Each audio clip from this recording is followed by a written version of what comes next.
everybody. Ambassador Verma was our ambassador to India during Obama, and we're very happy and lucky to have him here. Thank So, you. let's- Tima, thank you very much. I really just wanted to come by and say thank you for all that you're doing.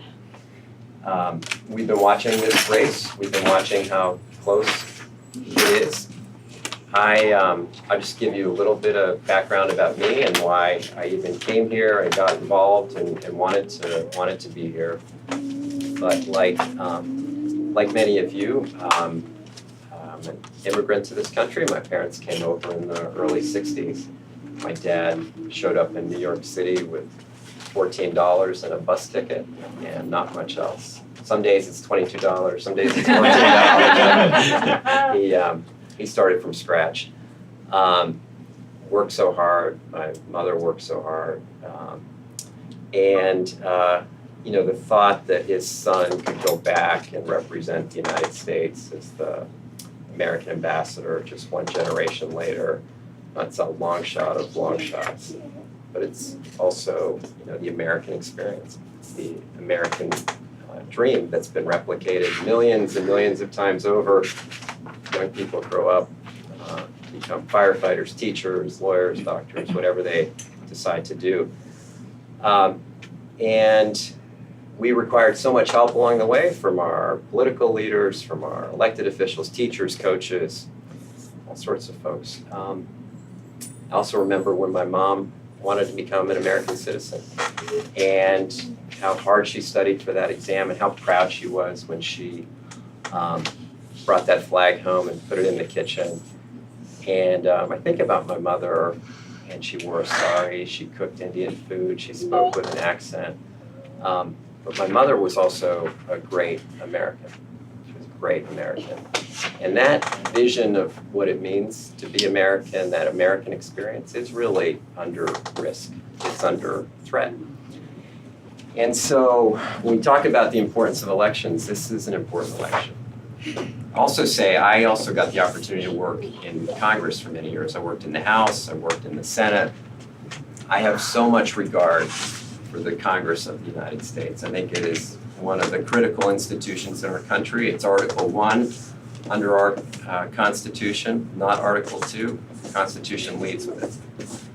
But I will also say our Congress is really broken. And the founding fathers wanted some guardrails, some checks and balances on an executive branch. And when you think about a time when you really need those guardrails, where you need that pause button, it's today. And so the importance of this election really is up there at the top.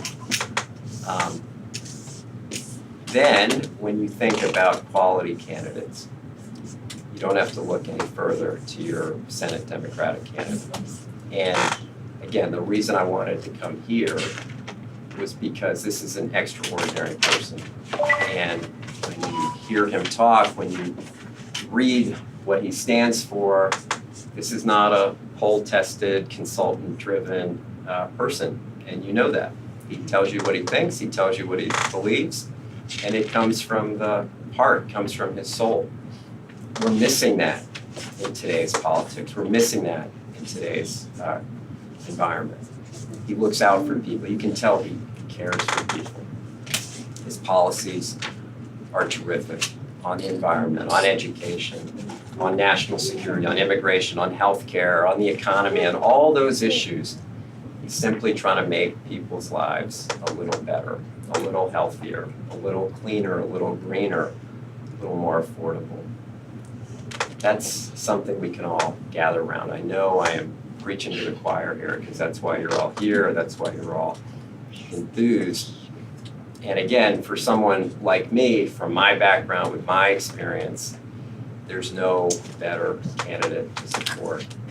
Now the question is, what do you do in these next couple of weeks? Because the time is short, and I know you've all been working so hard. There's no shortcuts to this. And I'm reminded of that from the former president I worked for, President Obama, who said, you gotta go out and make the case. You gotta go tell people, you gotta go knock on the doors, you gotta send those emails, you gotta make those phone calls. And don't presume that people know to show up either on early voting or on voting day. Organize, organize, organize. You all probably know so many people. Make that list of 100 people or 50 people that you can just pick up the phone and call and say, hey, did you vote yet? Did you vote yet? Make sure they get out. That is the only way to do this. And so I know you'll do that. Otherwise, you wouldn't be here today. I'm going to do everything I can, but it's all up to you. It's in your hands to put this terrific candidate into the Senate where he can have an impact on our country for many years to come. So I really appreciate you giving me this opportunity to be here with all of you. It's a big honor for me. Thank you very much. Thank you.